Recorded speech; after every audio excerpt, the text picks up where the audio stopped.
क्या आप कभी गिरे धड़ाम से बड़े होने के बाद? मैं तो बहुत बार गिरा हूं। गिरने में शर्मिंदगी कैसी है? इसने हमें बहुत सारी बातें सिखाई हैं। आप गिरे हो तो आप ही को हैंडल करना होगा। अपने आप को मैनेज करके दोबारा खड़े होना है और चलते रहना है। दुनिया में हर कोई गिरता है। मैंने सुना है कि जब ऊपर वाला आपको कुछ बड़ा या विशेष देने वाला होता है ना, सबसे पहले आपकी परीक्षा लेता है। क्या आप इस चीज को मैनेज कर पाते हो? हैंडल करने की क्षमता आप में है या नहीं? इसका एक छोटा सा एग्जाम्पल होता है। जैसे एक कोयला होता है ना, कोयले से ही हीरा बनता है और कोयले से ही राख बनती है। जब ये कोयला एक असीम टेम्परेचर को सहने की क्षमता अपने अंदर लाता है तो उसमें चमक आती है, और जो इस टेम्परेचर को नहीं सह पाता वो राख में कन्वर्ट होता है। तो आपका गिरना भी आवश्यक है। अगर आपको संवरना है, अगर आपको चमकना है, तो आपका गिरना भी आवश्यक है।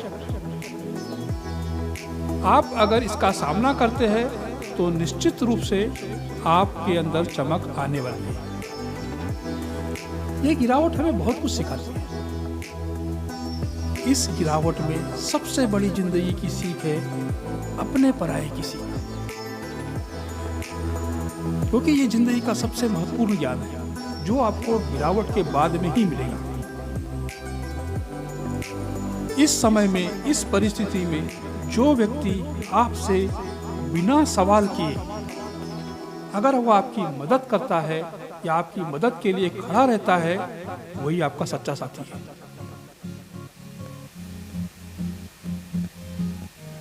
जो बार बार गिरता है ना, उससे इस बात का अंदाजा लग जाता है कि वो कुछ ना कुछ अलग करने का प्रयास कर रहा है। तो उसके इस प्रयास में उसका सहयोग करे, उसका मजाक ना बनाए। हाँ, इस बात की संतुष्टि अवश्य कर ले कि वो जो प्रयास कर रहा है वो सही दिशा में कर रहा है या गलत दिशा में कर रहा है। कहीं ऐसा तो नहीं किसी बुरी संगति में पड़ करके वो अपने कुछ गलत इसमें प्रयास कर रहा है, तथा उसको इस बात का एहसास है या नहीं, ये आपको पता होना चाहिए। गिरावट इंसान को बहुत अंदर से तोड़ देती है। ऐसे में ताने देने की बजाय